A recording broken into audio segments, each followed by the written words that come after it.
मेरे प्यारे बच्चों, रात को 3 बजे सोकर सुबह 12 बजे उठना और फिर दिन भर पढ़ने की कोशिश करना। कोशिश करने पर भी मन नहीं लगता। आंखों के नीचे गड्ढे पड़ गए हैं, आंखें लाल हो गई हैं। घर में माता पिता बात करते हैं तो उनसे भी चिढ़ होने लगती है कि आखिर क्या बात करें। मन में पूरे समय यही लगता है कि पढ़ने का समय नहीं है, और जब पढ़ने बैठो तो मन ही नहीं करता, और जब पढ़ने बैठते हो तो मोबाइल हाथ में लेकर चलाने का मन होता है, और जब मोबाइल चलाते हो तो अंदर ही अंदर एक अपराध बोध होता है कि मैं क्यों मोबाइल चला रहा हूं, मुझे तो पढ़ाई करनी चाहिए। ये तुम्हारी बीमारी है। अगर मैं तुम्हें कोई दवा दे दूं, कोई गोली दे दूं, तो उससे बीमारी 1-2 दिन के लिए या 1 महीने के लिए ठीक हो जाएगी। लेकिन अगर इसे जड़ से ठीक करना है तो तुम्हें अपनी जड़ों को मजबूत करना होगा, अपनी इम्यूनिटी स्ट्रांग करनी होगी, अपने सिद्धांत मजबूत करने होंगे। आज का समय बहुत कठिन है मेरे बच्चों। अभी तो कलयुग आने वाला है, और भी भयानक भीषण कलयुग आने वाला है, जिसमें ये आर्टिफिशियल इंटेलिजेंस तुम्हारे सामने आने वाला है। ये तो तुम्हें तुम्हारे लक्ष्य से पूरी तरह भटका देगा।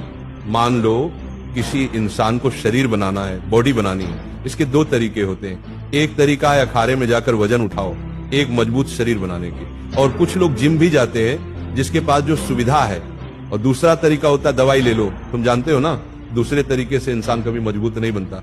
असली तरीका तो पहला ही है, और वो बहुत कठिन होता है। जिन लोगों के शरीर तुम देखते हो कि इतने मजबूत होते हैं, वो एक दिन, एक रात या 1 महीने की तपस्या से नहीं बनते, बल्कि सालों की तपस्या से बनते हैं। तो मेरे बच्चों, तुम जीवन में जो बनना चाह रहे हो उसके लिए तुम्हें तपस्वी बनना पड़ेगा।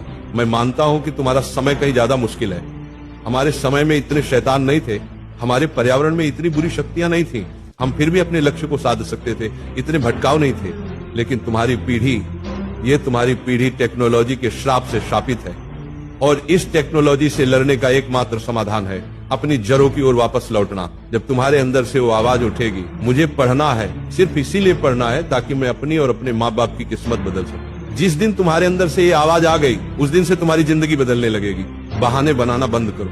बहाने वो बनाता है जो कायर होता है। मेरा मन नहीं लगता, आलस आता है, मैथ से डर लगता है, साइंस से डर लगता है। जाकर उस बच्चे से पूछो जो हर दिन 10 घंटे पढ़ता है, वो कहेगा पढ़ने वाले के लिए कुछ भी मुश्किल नहीं। याद रखो, जो करने वाला होता है वो कुछ भी कर सकता है, और जो ना करने वाला होता है वो छोटी सी मुसीबत शिव पर ही हार मान जाता है। बहाने बनाना छोड़ो, आलस को दूर भगाओ और अपने अंदर की ऊर्जा को जगाओ।